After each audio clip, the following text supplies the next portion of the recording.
ಸ್ನೇಹಿತರೆ ನಮಸ್ಕಾರ. Job tech YouTube ಚಾನಲ್ಗೆ ಸ್ವಾಗತ. ಸ್ನೇಹಿತರೆ, ನಾನು ಇವತ್ತಿನ ವಿಡಿಯೋದಲ್ಲಿ ಒಂದು ಸರ್ಕಾರಿ ಉದ್ಯೋಗದ ಮಾಹಿತಿಯನ್ನು ತಂದಿದ್ದೇನೆ. ವಿಡಿಯೋನ ಸ್ಕಿಪ್ ಮಾಡಬೇಡಿ, ಕೊನೆ ತನಕ ನೋಡಿ. ಯಾಕಂದರೆ ಈ ವಿಡಿಯೋದಲ್ಲಿ ಈ ಹುದ್ದೆಗೆ ಸಂಬಂಧಪಟ್ಟ ಸಂಪೂರ್ಣ ವಿವರವನ್ನು ನೀಡಿದ್ದೇನೆ. ಜೊತೆಗೆ ಅರ್ಜಿ ಸಲ್ಲಿಸುವ ವಿಧಾನವನ್ನು ಹಂತ ಹಂತವಾಗಿ ತಿಳಿಸಿದ್ದೇನೆ. ಅದಕ್ಕೋಸ್ಕರ ಅರ್ಜಿ ಸಲ್ಲಿಸುವುದಕ್ಕೆ ನೀವು ಈ ವಿಡಿಯೋನ ಕಂಪ್ಲೀಟ್ ಆಗಿ ನೋಡಿ. ಹಾಗೂ ಇದೇ ಥರದ ಉದ್ಯೋಗದ ಮಾಹಿತಿ ಪಡೆಯೋದಕ್ಕೆ ನಮ್ಮ ಚಾನಲ್ಗೆ ಸಬ್ಸ್ಕ್ರೈಬ್ ಆಗಿ.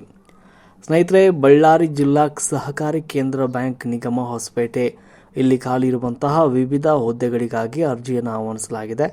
ಬ್ಯಾಂಕಿಂಗ್ ಕ್ಷೇತ್ರದಲ್ಲಿ ಕೆಲಸವನ್ನು ಮಾಡಬೇಕು ಎನ್ನುವಂತಹ ಕನಸನ್ನು ಇಟ್ಕೊಂಡವರಿಗೆ ಇದೊಂದು ಉತ್ತಮ ಅವಕಾಶ ಅಂತಲೇ ಹೇಳ್ಬೋದು.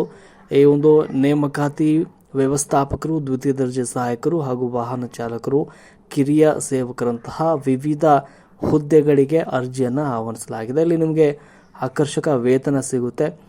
ಜೊತೆಗೆ ಈ ಒಂದು ಹುದ್ದೆಗೆ ಸಂಬಂಧಪಟ್ಟಂತೆ ಶೈಕ್ಷಣಿಕ ಅರ್ಹತೆ ಏನಿರಬೇಕು, ವಯೋಮಿತಿ ಎಷ್ಟಿರಬೇಕು, ಎಲ್ಲವನ್ನು ಕೂಡ ಇವತ್ತಿನ ವಿಡಿಯೋದಲ್ಲಿ ಕೊಡ್ತಾ ಹೋಗ್ತೀನಿ. ವಿಡಿಯೋನ ಕೊನೆ ತನಕ ನೋಡಿ.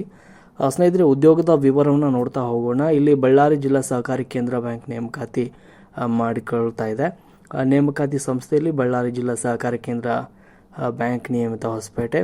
ಇಲ್ಲಿ ಖಾಲಿ ಇರುವಂತಹ ಹುದ್ದೆಗಳು ವ್ಯವಸ್ಥಾಪಕರು FDA, ದ್ವಿತೀಯ ದರ್ಜೆ ಸಹಾಯಕರು SDA, ವಾಹನ ಚಾಲಕರು ಮತ್ತು ಕಿರಿಯ ಸೇವಕರು ಹುದ್ದೆಗಳು ಖಾಲಿ ಇರುವಂಥದ್ದು. ಖಾಲಿ ಇರುವಂಥ ಒಟ್ಟು ಹುದ್ದೆಗಳ ಸಂಖ್ಯೆ 82 ಇಲ್ಲಿ ಖಾಲಿ ಇರುವಂಥದ್ದು. ಉದ್ಯೋಗ ಸ್ಥಳ ಬಂದುಬಿಟ್ಟು ನಿಮಗೆ ಬಳ್ಳಾರಿ ಮತ್ತು ವಿಜಯನಗರ ಜಿಲ್ಲೆಗಳಲ್ಲಿ ಇರುತ್ತೆ. ಅರ್ಜಿಯನ್ನು ನೀವು ಆನ್ಲೈನ್ ಮೂಲಕ ಅರ್ಜಿಯನ್ನು ಸಲ್ಲಿಸಬಹುದು. ಹುದ್ದೆಗಳ ವಿವರವನ್ನು ನೋಡ್ತಾ ಹೋಗೋಣ. ವ್ಯವಸ್ಥಾಪಕರು ಅಥವಾ ಪ್ರಥಮ ದರ್ಜೆ ಸಹಾಯಕರು 22 ಹುದ್ದೆಗಳು ಖಾಲಿ ಇರುವಂಥದ್ದು. ದ್ವಿತೀಯ ದರ್ಜೆ ಸಹಾಯಕರು 28 ಹುದ್ದೆಗಳು ಖಾಲಿ ಇರುವಂಥದ್ದು. ಇನ್ನು ವಾಹನ ಚಾಲಕರು 1 ಹುದ್ದೆ ಖಾಲಿ ಇದೆ. ಕಿರಿಯ ಸೇವಕರು 31 ಹುದ್ದೆಗಳು ಖಾಲಿ ಇರುವಂಥದ್ದು. ಈ ಹುದ್ದೆಗಳನ್ನು ಕಲ್ಯಾಣ ಕರ್ನಾಟಕ ಸ್ಥಳೀಯ ವೃಂದ 371J ಮತ್ತು ಸ್ಥಳೀಯೇತರ ವೃಂದಗಳ ಅಡಿಯಲ್ಲಿ ವರ್ಗೀಕರಿಸಲಾಗಿದೆ. ಅಭ್ಯರ್ಥಿಗಳು ತಮ್ಮ ಮೀಸಲಾತಿಗೆ ಅನುಗುಣವಾಗಿ ಅರ್ಜಿಯನ್ನು ಸಲ್ಲಿಸುವುದಕ್ಕೆ ಇಲ್ಲಿ ಅವಕಾಶವನ್ನು ನೀಡಲಾಗಿದೆ. ಇನ್ನು ಈ ಹುದ್ದೆಗಳಿಗೆ ವಿದ್ಯಾರ್ಹತೆ ಏನಿರಬೇಕು ಅನ್ನೋದನ್ನು ನೋಡ್ತಾ ಹೋಗೋಣ. ಇಲ್ಲಿ ವ್ಯವಸ್ಥಾಪಕರು ಅಥವಾ ಪ್ರಥಮ ದರ್ಜೆ ಹುದ್ದೆಗೆ ಯಾವ್ಯಾವ ಒಂದು ವಿದ್ಯಾರ್ಹತೆ ಇರಬೇಕಂದ್ರೆ, ಅಭ್ಯರ್ಥಿಗಳು ಭಾರತದ ಕಾನೂನು ಅನ್ವಯ ಸ್ಥಾಪನೆಯಾದ ವಿಶ್ವವಿದ್ಯಾಲಯದ ಯಾವುದಾದ್ರೂ ಒಂದು ಪದವಿಯಲ್ಲಿ ನೀವು ಉತ್ತೀರ್ಣರಾಗಿರಬೇಕಾಗತ್ತೆ.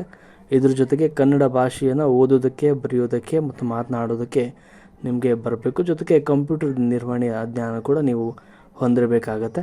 ಇನ್ನು ದ್ವಿತೀಯ ದರ್ಜೆ ಸಹಾಯಕರು, ಈ ಒಂದು ಹುದ್ದೆಗೆ ಅಂಗೀಕೃತ ಮಂಡಳಿಯಿಂದ ದ್ವಿತೀಯ PUC ಅಥವಾ ತತ್ಸಮಾನ ವಿದ್ಯಾರ್ಥಿಯಲ್ಲಿ ನೀವು ಉತ್ತೀರ್ಣರಾಗಿರಬೇಕು. ಜೊತೆಗೆ ಕನ್ನಡ ಭಾಷಾ ಪ್ರಾವೀಣ್ಯತೆ ಹೊಂದಿರಬೇಕು. ಜೊತೆಗೆ ಕಂಪ್ಯೂಟರ್ ನಿರ್ವಹಣೆಯ ಜ್ಞಾನವನ್ನು ಕೂಡ ನೀವು ಹೊಂದಿರಬೇಕಾಗತ್ತೆ.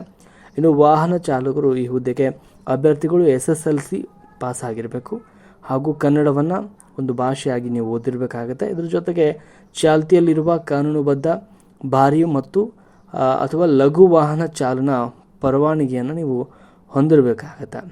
ಅಂದರೆ ಡ್ರೈವಿಂಗ್ ಲೈಸೆನ್ಸ್ ನಿಮ್ಮ ಹತ್ರ ಇರಬೇಕಾಗತ್ತೆ. ಇನ್ನು ಕಿರಿಯ ಸೇವಕರು, ಈ ಹುದ್ದೆಗೆ SSLC ಪರೀಕ್ಷೆಯಲ್ಲಿ ಉತ್ತೀರ್ಣರಾಗಿರಬೇಕು. ಜೊತೆಗೆ ಕನ್ನಡ ಭಾಷೆಯನ್ನು ಒಂದು ವಿಷಯವಾಗಿ ನೀವು ಓದಿರಬೇಕಾಗತ್ತೆ. ಇನ್ನು ವಯೋಮಿತಿ ಮತ್ತು ವಯೋ ಸಡಿಲಿಕೆಯನ್ನು ನೋಡ್ತಾ ಹೋಗೋಣ. ಇಲ್ಲಿ ನಿಮಗೆ ಅರ್ಜಿ ಸಲ್ಲಿಸಲು ನಿಗದಿಪಡಿಸಿದ ಕೊನೆಯ ದಿನಾಂಕದಂದು ಅಭ್ಯರ್ಥಿಗಳು ಕನಿಷ್ಠ 18 ವರ್ಷ ವಯಸ್ಸನ್ನು ಪೂರೈಸಿರಬೇಕು. ಹಾಗೆ ಸಾಮಾನ್ಯ ವರ್ಗದ ಅಭ್ಯರ್ಥಿಗಳಿಗೆ 35 ವರ್ಷಗಳ ವಯೋ ಸಡಿಲಿಕೆ ಇದೆ. ಹಿಂದುಳಿದ ವರ್ಗಗಳಾದ 2A, 2B, 3A, 3B ಅಭ್ಯರ್ಥಿಗಳಿಗೆ 38 ವರ್ಷಗಳ ವಯೋ ಸಡಿಲಿಕೆ ಇದೆ. ಇನ್ನು ಪರಿಶಿಷ್ಟ ಜಾತಿ, ಪರಿಶಿಷ್ಟ ಪಂಗಡ ಮತ್ತು ಪ್ರವರ್ಗ 1ರ ಅಭ್ಯರ್ಥಿಗಳಿಗೆ 40 ವರ್ಷಗಳ ವಯೋ ಸಡಿಲಿಕೆ ಇಲ್ಲಿ ನೀಡಲಾಗಿದೆ. ಸರ್ಕಾರದ ಆದೇಶದಂತೆ ಒಂದು ಬಾರಿಯ ಕ್ರಮವಾಗಿ ಎಲ್ಲ ಅಭ್ಯರ್ಥಿಗಳಿಗೆ ಕನಿಷ್ಠ ಒಂದು ಗರಿಷ್ಠ ವಯೋಮಿತಿಯಲ್ಲಿ 5 ವರ್ಷಗಳ ಸಡಿಲಿಕೆಯನ್ನು ನೀಡಲಾಗಿದೆ. ವಿಕಲಚೇತನ ಮತ್ತು ವಿಧವೆ ಅಭ್ಯರ್ಥಿಗಳಿಗೆ 10 ವರ್ಷಗಳ ವಯೋಮಿತಿ ಸಡಿಲಿಕೆಯಲ್ಲಿ ಇರುತ್ತೆ. ಮಾಜಿ ಸೈನಿಕ ಅಭ್ಯರ್ಥಿಗಳಿಗೆ ಅವರು ಸಲ್ಲಿಸಿದ ಸೇವೆಯ ಅವಧಿಯ ಜೊತೆಗೆ ಹೆಚ್ಚುವರಿ ಸಡಿಲಿಕೆ ಕೂಡ ಇಲ್ಲಿ ನೀಡಲಾಗುತ್ತೆ. ವೇತನ ಶ್ರೇಣಿಯನ್ನು ನೋಡ್ತಾ ಹೋಗೋಣ. ಇಲ್ಲಿ ಆಯ್ಕೆಯಾದ ಅಭ್ಯರ್ಥಿಗಳಿಗೆ ಹುದ್ದೆಗಳ ಆಧಾರದ ಮೇಲೆ ಮಾಸಿಕ ವೇತನವನ್ನು ನಿಗದಿಪಡಿಸಲಾಗುತ್ತೆ. ವ್ಯವಸ್ಥಾಪಕರು ಅಥವಾ ಪ್ರಥಮ ದರ್ಜೆ ಸಹಾಯಕರು, ಈ ಒಂದು ಹುದ್ದೆಗೆ 44,425ರಿಂದ 83,700 ರೂಪಾಯಿವರೆಗೂ ಇಲ್ಲಿ ವೇತನವನ್ನು ನಿಗದಿಪಡಿಸಲಾಗುತ್ತೆ. ದ್ವಿತೀಯ ದರ್ಜೆ ಸಹಾಯಕರು, ಈ ಹುದ್ದೆಗೆ 34,100 ರೂಪಾಯಿಯಿಂದ 67,600 ರೂಪಾಯಿವರೆಗೂ ಇಲ್ಲಿ ಮಾಸಿಕ ವೇತನವನ್ನು ನೀಡಲಾಗುತ್ತೆ. ಇನ್ನು ವಾಹನ ಚಾಲಕರು, ಈ ಹುದ್ದೆಗೆ 31,775ರಿಂದ 61,300 ರೂಪಾಯಿವರೆಗೂ ಕೂಡ ವೇತನ ಇಲ್ಲಿ ಇರುತ್ತೆ. ಕಿರಿಯ ಸೇವಕರು, ಇವರಿಗೆ 29,600 ರೂಪಾಯಿಯಿಂದ 52,800 ರೂಪಾಯಿವರೆಗೂ ಕೂಡ ಇಲ್ಲಿ ನಿಮಗೆ ವೇತನವನ್ನು ನೀಡ್ತಾರೆ. ಇನ್ನು ಅರ್ಜಿ ಶುಲ್ಕವನ್ನು ನೋಡ್ತಾ ಹೋಗೋಣ. ಇಲ್ಲಿ ಸಾಮಾನ್ಯ ವರ್ಗ ಮತ್ತು ಹಿಂದುಳಿದ ವರ್ಗಗಳಾದ 2A 2B 3A 3B ಅಭ್ಯರ್ಥಿಗಳಿಗೆ 1,000 ರೂಪಾಯಿಗಳು ಅರ್ಜಿ ಶುಲ್ಕ ಇರುತ್ತೆ. ಇನ್ನು ಪರಿಶಿಷ್ಟ ಜಾತಿ, ಪರಿಶಿಷ್ಟ ಪಂಗಡ, ಪ್ರವರ್ಗ 1, ವಿಕಲಚೇತನ ಮತ್ತು ಮಾಜಿ ಸೈನಿಕ ಅಭ್ಯರ್ಥಿಗಳಿಗೆ 500 ರೂಪಾಯಿಗಳ ಅರ್ಜಿ ಶುಲ್ಕವನ್ನು ಇಲ್ಲಿ ನಿಗದಿಪಡಿಸಿದ್ದಾರೆ. ನೀವು ಶುಲ್ಕವನ್ನು ಆನ್ಲೈನ್ ಮೂಲಕ ಅಂದರೆ debit card, credit card, net banking ಅಥವಾ ಫೋನ್ಪೇ, ಗೂಗಲ್ ಪೇ ಬಳಸಿ ನೀವು ಪಾವತಿಯನ್ನು ಮಾಡ್ಬೋದು.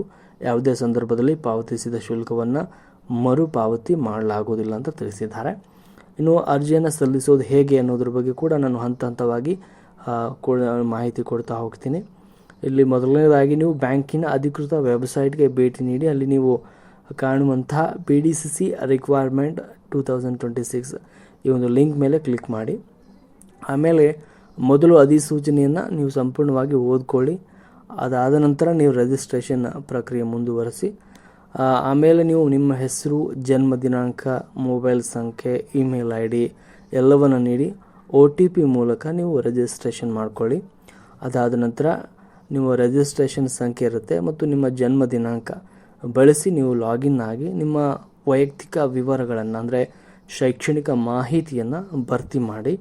ಅದಾದ ನಂತರ ನಿಮ್ಮ ಭಾವಚಿತ್ರ ಹಾಗೂ ಕಪ್ಪು ಬಣ್ಣದ ಪೆನ್ನಿಂದ ಮಾಡಿರುವಂಥ ಸಹಿಯನ್ನು ಸ್ಕ್ಯಾನ್ ಮಾಡಿ ಅಲ್ಲಿ ಅಪ್ಲೋಡ್ ಮಾಡಿ.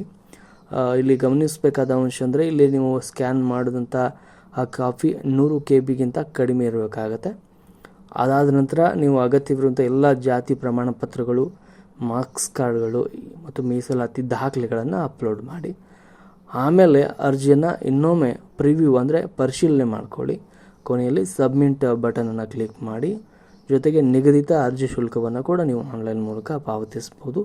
ಇನ್ನು ಭರ್ತಿ ಮಾಡಿದ ಅರ್ಜಿಯ ಪ್ರತಿಯನ್ನು ನೀವು ಪ್ರಿಂಟೌಟ್ ತೆಗೆದುಕೊಂಡು ಇಟ್ಕೊಳ್ಬೇಕಾಗುತ್ತೆ, ಯಾಕಂದರೆ ಮುಂದಿನ ಹಂತದಲ್ಲಿ ಅದು ನಿಮಗೆ ಬೇಕಾಗುತ್ತೆ. ಇನ್ನು ಆಯ್ಕೆ ವಿಧಾನ ಯಾವ ರೀತಿ ಮಾಡ್ತಾರೆ ಅಂದರೆ ಇಲ್ಲಿ ನಿಮಗೆ ಲಿಖಿತ ಪರೀಕ್ಷೆಯನ್ನು ನಡೆಸ್ತಾರೆ. ಇಲ್ಲಿ ಎಲ್ಲ ಅಭ್ಯರ್ಥಿಗಳಿಗೆ ವಸ್ತುನಿಷ್ಠ ಬಹು ಆಯ್ಕೆ ಮಾದರಿಯ ಲಿಖಿತ ಪರೀಕ್ಷೆಯನ್ನು ನಡೆಸ್ತಾರೆ. ವ್ಯವಸ್ಥಾಪಕರು ಮತ್ತು ದ್ವಿತೀಯ ದರ್ಜೆ ಸಹಾಯಕರಿಗೆ ಇಲ್ಲಿ 200 ಅಂಕಗಳ ಪರೀಕ್ಷೆಗಳನ್ನು ನಡೆಸ್ತಾರೆ. ಇದರಲ್ಲಿ ಕನ್ನಡ, ಇಂಗ್ಲಿಷ್, ಸಾಮಾನ್ಯ ಜ್ಞಾನ, ಸಂವಿಧಾನ, ಸಹಕಾರ ಮತ್ತು ಬ್ಯಾಂಕಿಂಗ್ ವಿಷಯಗಳಿಗೆ ಸಂಬಂಧಪಟ್ಟಂಥ ಪ್ರಶ್ನೆಗಳನ್ನು ಕೇಳಿರ್ತಾರೆ. ವಾಹನ ಚಾಲಕರು ಮತ್ತು ಕಿರಿಯ ಸೇವಕರಿಗೆ ಇಲ್ಲಿ 100 ಅಂಕಗಳ ಪರೀಕ್ಷೆಯನ್ನು ನಡೆಸ್ತಾರೆ. ಕನ್ನಡ ಮತ್ತು ಸಾಮಾನ್ಯ ಜ್ಞಾನದ ವಿಷಯಗಳ ಕುರಿತ ಪ್ರಶ್ನೆಗಳಿಲ್ಲಿರುತ್ತವೆ. ಅದಾದ ನಂತರ ಲಿಖಿತ ಪರೀಕ್ಷೆಯಲ್ಲಿ ಪಡೆದ ಅಂಕಗಳ ಆಧಾರದ ಮೇಲೆ ನಿಮಗೆ 1:5 ಒಂದು ಅನುಪಾತದಲ್ಲಿ ಅಭ್ಯರ್ಥಿಗಳನ್ನು ಸಂದರ್ಶನಕ್ಕೆ ಕರೆಸ್ತಾರೆ. ಸಂದರ್ಶನಕ್ಕೆ ನೀವು 15 ಅಂಕಗಳನ್ನು ಇಲ್ಲಿ ನಿಗದಿಪಡಿಸಲಾಗುತ್ತೆ. 15 ಅಂಕಗಳನ್ನು ನೀವು ಪಡೆದರೆ ನೀವು ಸೆಲೆಕ್ಷನ್ ಆಗುವ ಸಾಧ್ಯತೆ ಇರುತ್ತೆ. ಜೊತೆಗೆ ಅಂತಿಮ ಆಯ್ಕೆ ಪಟ್ಟಿ ಅಂದರೆ ಲಿಖಿತ ಪರೀಕ್ಷೆ ಅಂಕಗಳು ಮತ್ತು ಜೊತೆಗೆ ಅಂಕಗಳನ್ನು 85% ಅವರು ಪ್ರಮಾಣಕ್ಕೆ ಇಳಿಸಿ ಅದಕ್ಕೆ ಸಂದರ್ಶನದ ಅಂಕಗಳನ್ನು ಕೂಡಿಸಿ ಮೆರಿಟ್ ಪಟ್ಟಿಯನ್ನು ಸಿದ್ಧಪಡಿಸ್ತಾರೆ. ಸರ್ಕಾರದ ಮೀಸಲಾತಿ ನಿಯಮಗಳನ್ನು ಅನುಸರಿಸಿ ಅಂತಿಮ ಆಯ್ಕೆ ಪಟ್ಟಿಯನ್ನು ಇಲ್ಲಿ ಪ್ರಕಟಣೆ ಮಾಡ್ತಾರೆ. ಪ್ರಮುಖ ದಿನಾಂಕಗಳನ್ನು ನೋಡ್ತಾ ಹೋದಾಗ ಅಧಿಸೂಚನೆ ಪ್ರಕಟವಾಗಿದ್ದು 6 ಏಪ್ರಿಲ್ 2026. ಆನ್ಲೈನ್ ಅರ್ಜಿ ಸಲ್ಲಿಕೆ ಆರಂಭವಾದ ದಿನಾಂಕ 6/4/2026. ಅರ್ಜಿ ಸಲ್ಲಿಸಲು ಜೊತೆಗೆ ಶುಲ್ಕ ಪಾವತಿಸಲು ಇರುವಂಥ ಕೊನೆಯ ದಿನಾಂಕ 6/5/2026 ಅಂದರೆ ಮೇ 6ನೇ ತಾರೀಕಿನವರೆಗೂ ನಿಮಗೆ ಇಲ್ಲಿ ಅರ್ಜಿಯನ್ನು ಸಲ್ಲಿಸೋದಕ್ಕೆ ಅವಕಾಶವನ್ನು ನೀಡಲಾಗಿದೆ. ಯಾರು ಕೂಡ ತಡ ಮಾಡಬೇಡಿ, ಈಗಲೇ ಅರ್ಜಿಯನ್ನು ಸಲ್ಲಿಸಿ. ಅರ್ಜಿ ಸಲ್ಲಿಸುವ ಮುನ್ನ ಒಮ್ಮೆ ಅಧಿಕೃತ ಅಧಿಸೂಚನೆಯನ್ನು ಸರಿಯಾಗಿ ಓದ್ಕೊಳ್ಳಿ, ನಂತರ ಅರ್ಜಿಯನ್ನು ಸಲ್ಲಿಸಿ. ಅಧಿಸೂಚನೆಯ ಒಂದು ಲಿಂಕನ್ನು ನಾನು ಡಿಸ್ಕ್ರಿಪ್ಷನಲ್ಲಿ ನೀಡಿರ್ತೇನೆ.